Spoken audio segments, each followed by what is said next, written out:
여러분 안녕하십니까? 글로벌 인사이트 정혁진입니다. 한 주간의 글로벌 이슈를 몰아보는 주간 글로벌 인사이트 11월 셋째 주 글로벌 키워드입니다. 지금 만나보시죠.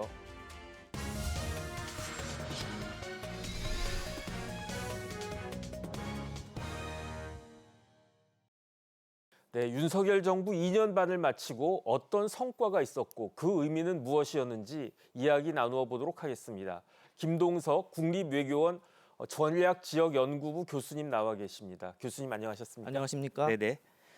윤석열 정부가 출범한 지가 벌써 2년 반이 지나갔습니다. 경제 그리고 외교 분야의 성과를 교수님 좀 총평해 주시면 어떻게 될까요? 예, 한국도 이제 선진국에 들어섰습니다. 선진국이라는 건 단순히 이제 경제적인 부의 이 수준이 높다뿐만 아니라 네네. 국제 무대에서 중요한 역할을 하기를 요구받고 있습니다.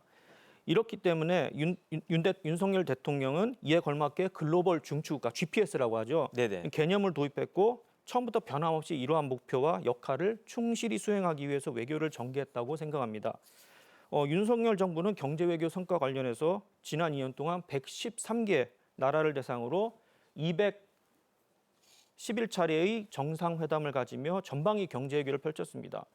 대표적인 성과로는 사우디아라비아, 아랍에미레이트, 네네. 카타르에서 112조 원 투자 유치, 지난 3년 동안 연평균 150만 달러 이상의 방산 수출 실적, 그리고 네덜란드와의 반도체 동맹, 체코 원전 수출 교두보 등을 꼽을 수가 있습니다. 네네.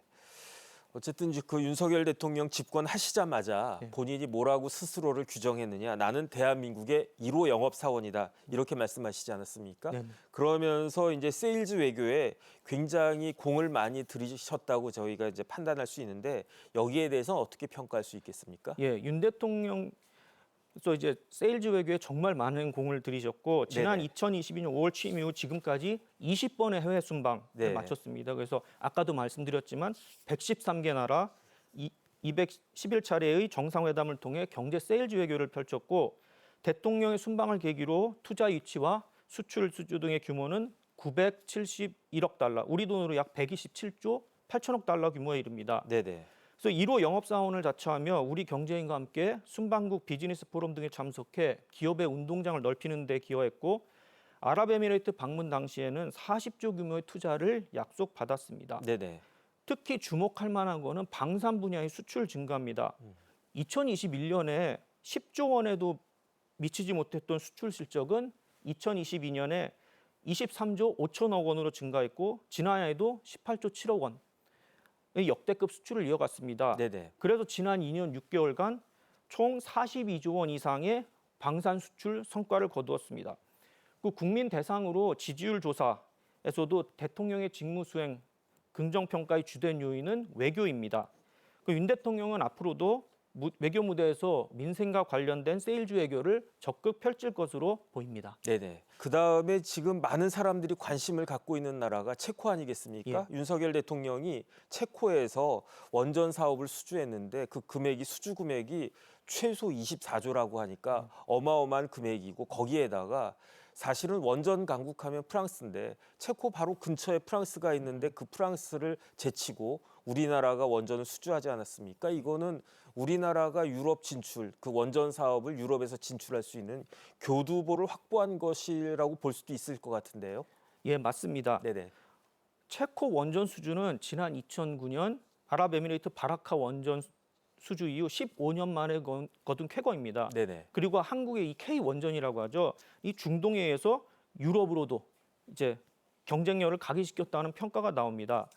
이번 체코 원전 수주는 체코 역사상 최대 규모의 프로젝트입니다. 네네. 그래서 체코의 두고파니와 테물린 부지에 각각 대형 원전 4기를 짓는 것입니다.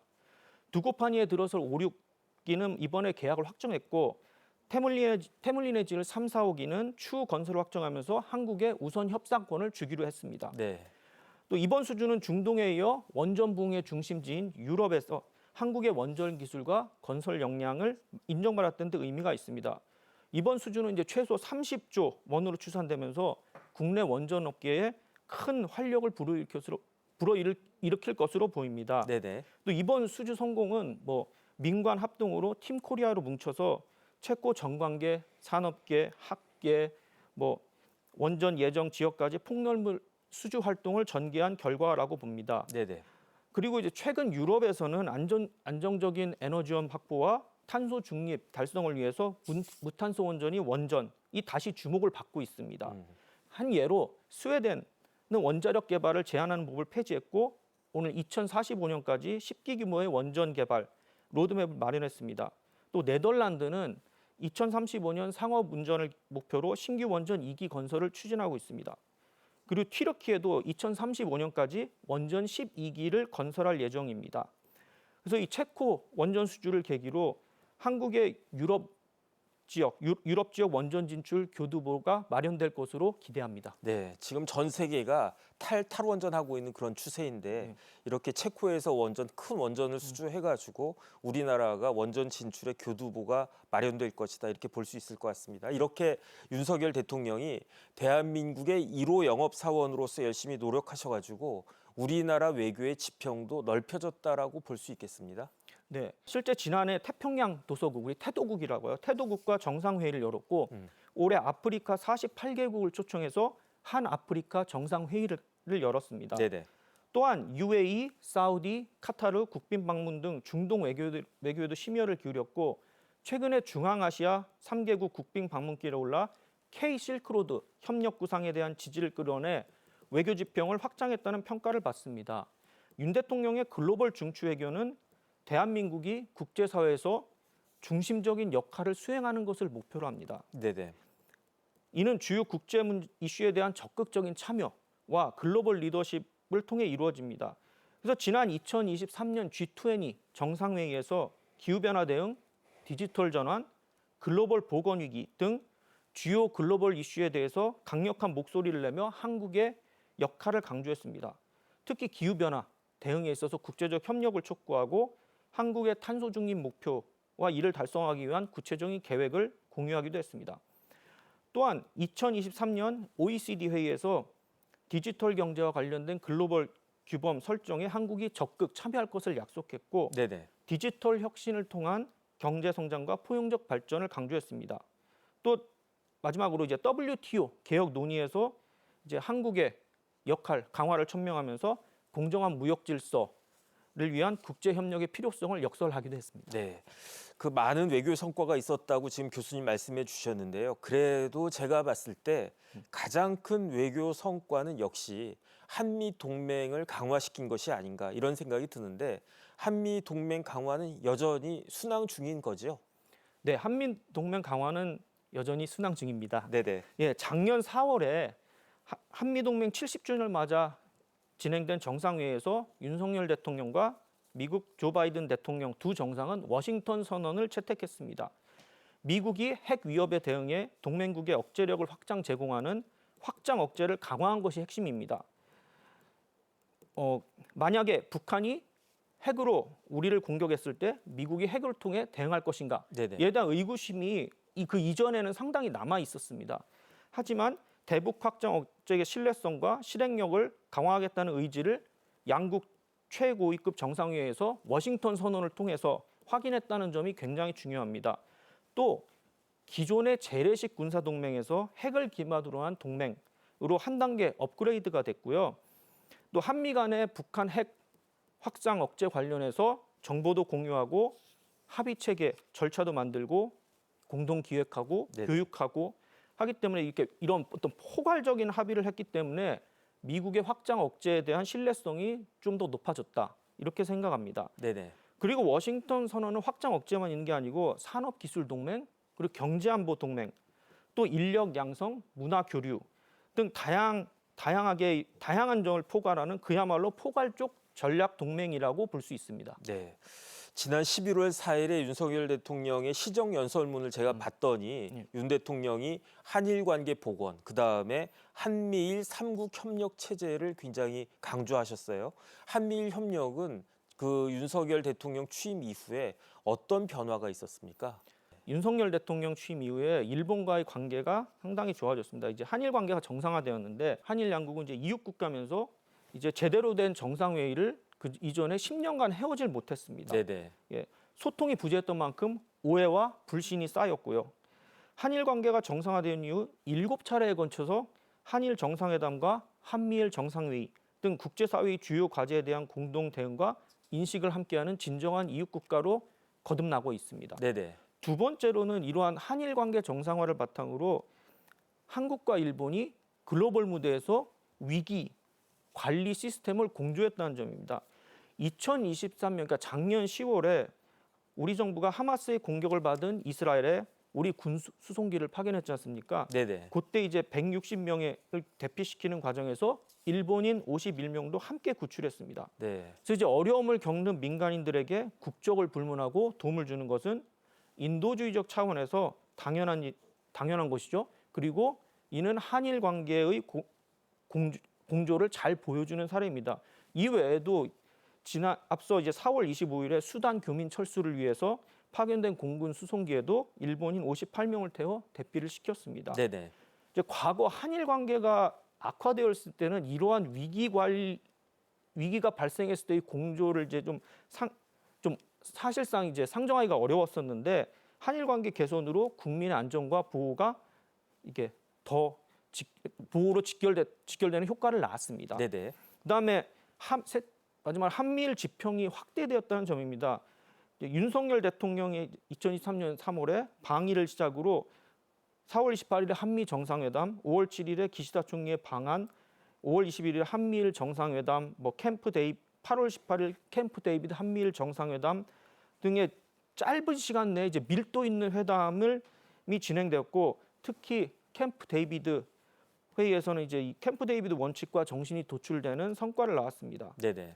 그리고 이제 캠프 데이비드 정신과 원칙은 인도 태평양 지역을 넘어 삼국 협력을 확대하고 공동의 목표를 새로운 지평으로 확대, 한미 동맹과 한미일 동맹 간 전략적 공조 강화하고 삼국의 안보 협력을 새로운 수준으로 끌어올린 것입니다. 그래서 이제 바이든 대통령은 2022년 2월에 인도 태평양 전략 추진의 핵심 요소로 한미일 삼각 안보 협력을 꼽고 이를 위해 한일 양국 관계 회복을 명시한 바 있습니다. 네네. 그래서 한미일 협력은 한일 관계 회복이 중요한 전제 조건이었고 한미일 협력에 대한 새로운 공약과 정신의 마련의 근간이 되었다고 볼 수 있습니다. 네네. 그리고 그 와중에 이제 우리나라가 1인당 GDP가 일본을 추월하는 그런 일도 있지 않았습니까? 네. 어쨌든 윤석열 대통령은 대한민국의 1호 영업사원으로서 맹활약하시기도 했지만 그 외에도 경제 안보 네트워크를 이렇게 확대시켰는데 지금 시대에 경제와 안보가 왜 그렇게 중요한지 그리고 또 앞으로 어떻게 나가야 되는지 여기에 대해서도 좀 말씀해 주시면 좋겠습니다. 경제 안보의 중요성에 대해서는 한덕수 국무총리의 연설에 잘 나타나 있습니다. 네네. 올해 10월 17일 서울 여의도에서 열린 2024 국민 미래 포럼에서 연대와 공조는 지금의 불확실성 시대를 극복해가는 확실한 안전판이 될 수 있다. 세계 각국과 다층적 네트워크를 구축하여 우리의 경제 안보를 강화하고자 한다고 말했습니다.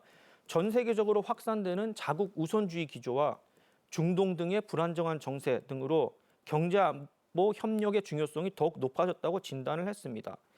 그래서 한미 동맹을 경제 안보, 기술 안보 동맹으로 이렇게 확장했고요. 네네. 그다음에 한미일 3국 간에도 경제 안보 공조 체계를 구축해 영내 경제 안보 강화를 강화하기로 했습니다.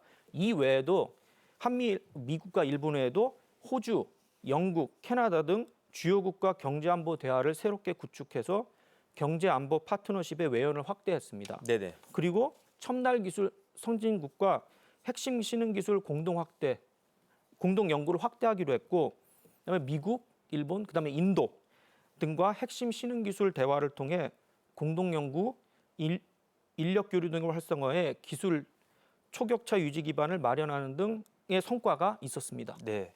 지금 교수님 말씀하신 것처럼 윤석열 정부에 있어서는 그러니까 우리나라는 기존의 외교가 4강 외교에 국한되어 있었던 측면이 많았는데 예. 지금 윤석열 정부에서는 그 외교의 지평을 지리적으로도 그다음에 아젠다 측면에서도 모두 획기적으로 확장시켰다. 이렇게 볼 수 있을 것 같은데 여기에 대해서 교수님 어떻게 평가하고 계십니까?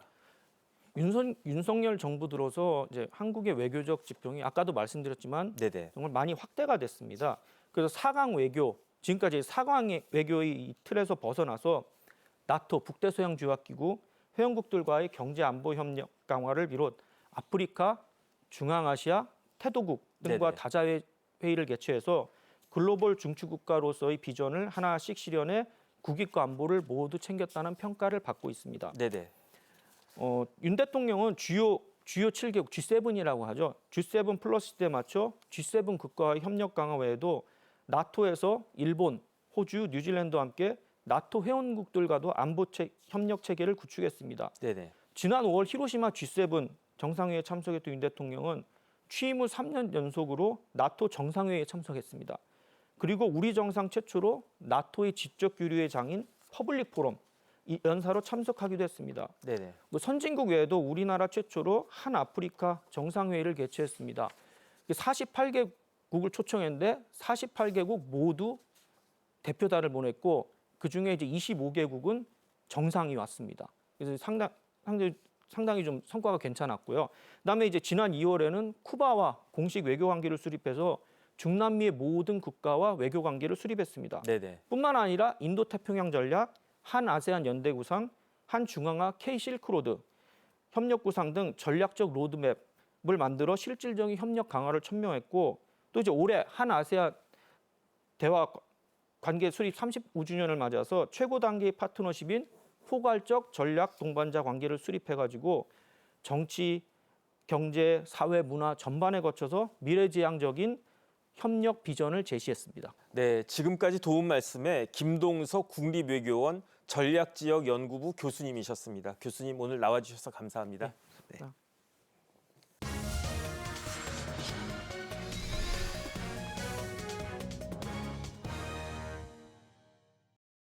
페루까지 도대체 얼마나 걸릴까요? 비행기로 꼬박 23시간이 걸린다고 합니다. 먼 거리만큼 궁금한 지역, 남미 페루에서 열리는 에이펙 정상회의에 대한 이야기, 이주관 대외경제정책연구원 에이펙 연구 컨소시엄 사무국장님과 함께 이야기 나누어 보도록 하겠습니다. 국장님 안녕하셨습니까? 네, 안녕하십니까. 이번 주로 윤석열 정부가 새로운 2년 반의 시작을 하게 되는데요. 이제 대통령이 남미에서 그 시작을 열게 되었습니다. 페루에서는 어떤 일정이 예정되어 있습니까? 네, 윤석열 대통령은 14일인 오늘 서울을 이미 출발하셔가지고 24시간 날아가셔서 현지 시간으로 같은 날 저녁에 에이펙 정상회의 개최국인 페루의 수도 리마에 도착하시게 됩니다.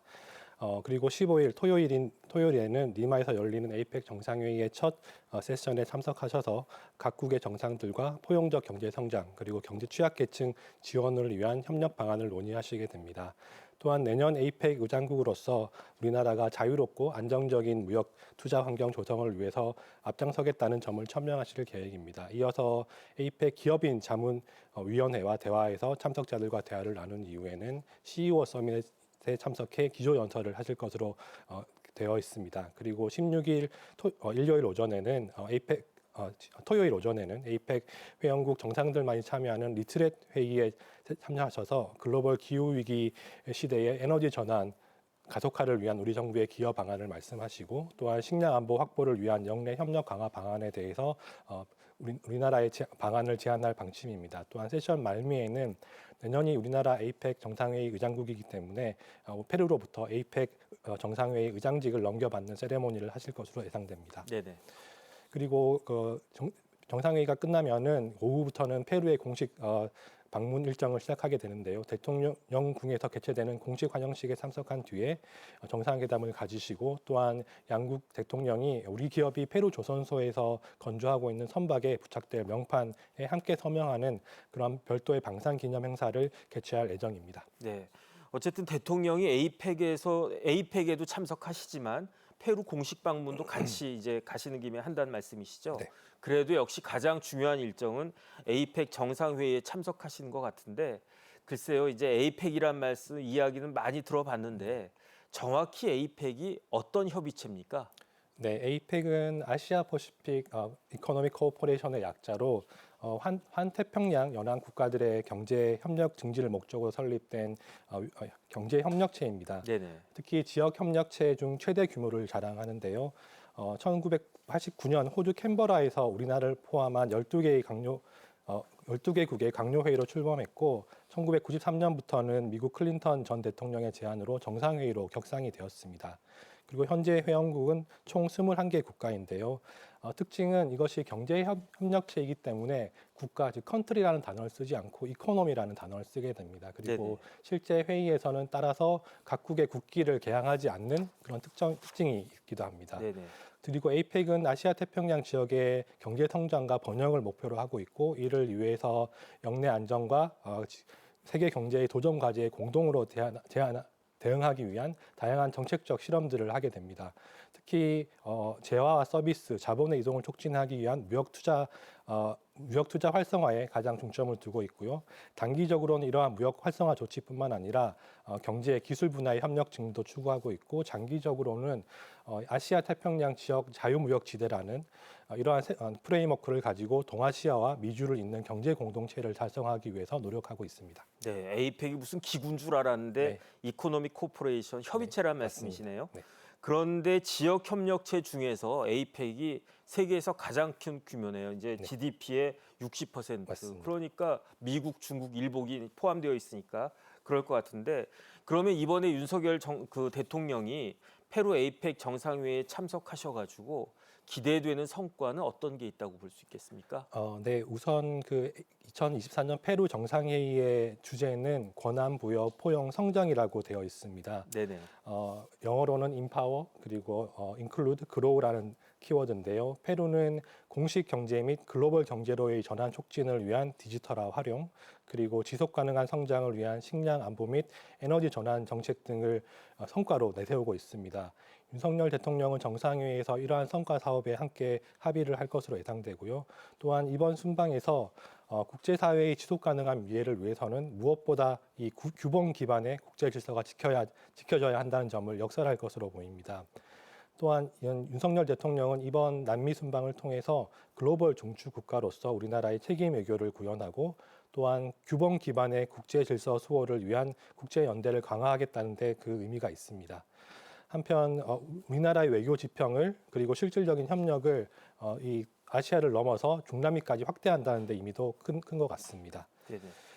또한 윤석열 대통령은 15일 그리고 16일 현지에서 열리는 에이펙 정상회의에서 내년도 의장국인 한국이 자유롭고 그리고 안정적인 무역 투자 환경을 조성을 위해서 노력하겠다는 그 의견을 밝히고 특히 중요한 것은 디지털 기술을 활용한 취약계층 지원 방안 소개 그리고 친환경 기술과 AI 기술을 활용해 공동의 이익을 키워나가기 위한 에이펙 차원의 연대를 강조할 것으로 예정되어 있습니다. 또한 이 밖에 글로벌 기후 위기 시대에 우리 정부의 기여 계획을 밝히고 식량 안보 확보를 위한 영내 협력 강화 방안도 제안할 방침이고요. 또한 미래를 이끌어 나갈 청년층의 역량 강화를 위한 지원 정책도 구체적으로 제안할 것으로 예정되어 있습니다. 네네. 그렇다라고 하면 우리나라와 남미와의 교류는 어떻습니까? 많이 이제 늘어났죠? 네, 많이 늘어난 게 사실입니다. 하지만은 저희가 공부하는 이제 국제 무역에서는 이제 네네. 중령 무역이라는 게 있는데요. 음. 중령 무역은 이제 각국의 교류가 어떻게 일어나는가를 설명하는 경제 모델입니다. 근데 여기서 가장 중요한 변수는 바로 거리인데요. 사실 거리가 멀면은 이 교역이 늘어나기 힘듭니다. 하지만 최근 디지털화가 되면서 이러한 거리의 중요성이 낮아지고 있고 또한 지금 경제학적 가장 효율적인 그 공급처를 찾는 그러한 그 효율적인 공급망 정책이 사실 좀 더 안정적인 공급망을 찾는 형태로 공급망이 재편되고 있기 때문에 중미 네. 지역의 중요성이 커지고 있는 것도 사실입니다. 따라서 우리나라는 중미로도 우리나라의 영향력을 확보하기 위해서 노력하고 있습니다. 특히 윤석열 대통령은 최근 보호무역주의가 부상하고 공급망이 불안정화되면서 이 풍부한 자원을 보유한 중남미 전략적 중요성을 강조하고 계십니다.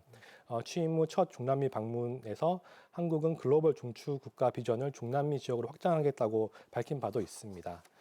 윤석열 대통령은 한국은 중남미 국가와의 중미 FTA 체결 그리고 인프라 사업 참여들을 통해서 협력을 강화해 왔고 최근 재생에너지, 바이오, 항공, 우주 등 다양한 분야로 이 협력을 확대하고 있다고 말씀하셨고요. 또한 여러 중남미 국가들과의 관계를 발전 심화시켜 나가는데 이 에이펙이 중요한 계기가 될 것으로 밝힌 바 있습니다. 네네. 한국은 중남미 가운데 최초로 브라질과 1959년에 공식적인 외교 관계를 수립했고요. 이어서 1962년 아르헨티나, 멕시코, 콜롬비아, 칠레 등 지역 내 주요 국가 잇따라 수교를 했습니다. 하지만 아까 말씀드렸다시피 지리적으로 너무 멀기 때문에 현재 최근까지도 이 교류 양상이 상대적으로 부족한 측면이 강합니다. 네네. 한편 우리나라에서 그 무역과 함께 주요 현안은 사실 안보인데요. 이 공급망 재편이라는 글로벌 화두가 떠오르면서 우리 기업 역시 이 경제적 안보를 위해서 시장을 확대해 나가고 있고 중남미 지역이 매우 큰 시장으로서 우리나라가 한 번 더 관심을 가져야 할 지역인 네네. 것 같습니다. 네. 그러면 이번에는 그 에이펙 정상회의 의장국이죠. 페루에 대해서 조금 더 이야기를 해보면 윤석열 대통령은 이제 에이펙 정상회의 다자회의도 참석하셨지만 이제 페루 공식 방문 일정도 이제 소화하실 건데요. 어떤 구체적인 일정이 있고 또 어떤 논의가 이루어질 수 있을까요? 네, 그 에이펙 정상회의에 이어서 이뤄지는 이 페루의 공식 방문은 페루 공식 논의는 그 윤석열 대통령이 아마 2012년 수립한 포괄적 전략 동반자 관계 강화를 위한 방안을 심도 있게 논의할 계획이고요. 말씀드렸다시피 방산 협력 그리고 인프라 등 다양한 논의를 진전시켜 나갈 것으로 예상됩니다. 네네. 그런데 이제 에이펙이 굉장히 큰 회의네요. 그런데 이러한 에이펙 정상회의가 내년에는 우리나라에서 열린다면서요. 이전에 우리나라에서 열렸던 적도 있었던 것 같은데 네. 내년엔 어디에서 열립니까? 2005년도에 저희가 부산에서 에이펙 행사를 정상회의를 개최했고요. 거의 한 20년 네, 전이네요. 맞습니다. 네네. 20년 만에 개최되는데요. 네네. 에이펙 정상회의는 경주에서 개최될 예정입니다. 경주에서 서울이 아니고 경주입니까? 네, 네네. 사실 에이펙 회의는 매우 다양한 하위 회의를 가지고 있는데 오는 12월 9일 날 서울에서 이제 첫 번째 비공식 고위 관리 회의가 열리고요. 네네. 그리고 내년 2월에는 경주, 그리고 5월에는 제주, 그리고 8월에는 인천에서 이 고위 관리 회의 및 장관급 회의가 개최되면서 다양한 회의가 우리나라에서 열리게 됩니다. 네네. 그러면은 이제 그 외교 안보에 대해서는 어떤 입장을 밝히실 것으로 그렇게 예상이 되십니까? 이번 에이펙 정상회의는 사실 경제 협력체이기 때문에 경제 이슈에 좀 더 주목하게 됩니다. 따라서 네네. 외교 안보, 특히 안보에 관련된 이야기를 하시기엔 좀 그럴 것 같고요. 혹은 G20 회의에서는 사실 이런 안보에 대해서 말씀을 하실 수도 있을 것 같습니다. 네, 알겠습니다. 에이펙 정상회의와 G20 정상회의에 대한 소식은 다음 주 글로벌 인사이트에서도 계속 전해드리겠습니다. 지금까지 도움 말씀에 이주관 대외경제정책연구원 에이펙 연구 컨소시엄 사무국 사무국장님이었습니다. 국장님 감사합니다. 네. 지금까지 11월 셋째 주 글로벌 인사이트였습니다. 시청해주신 여러분 감사합니다.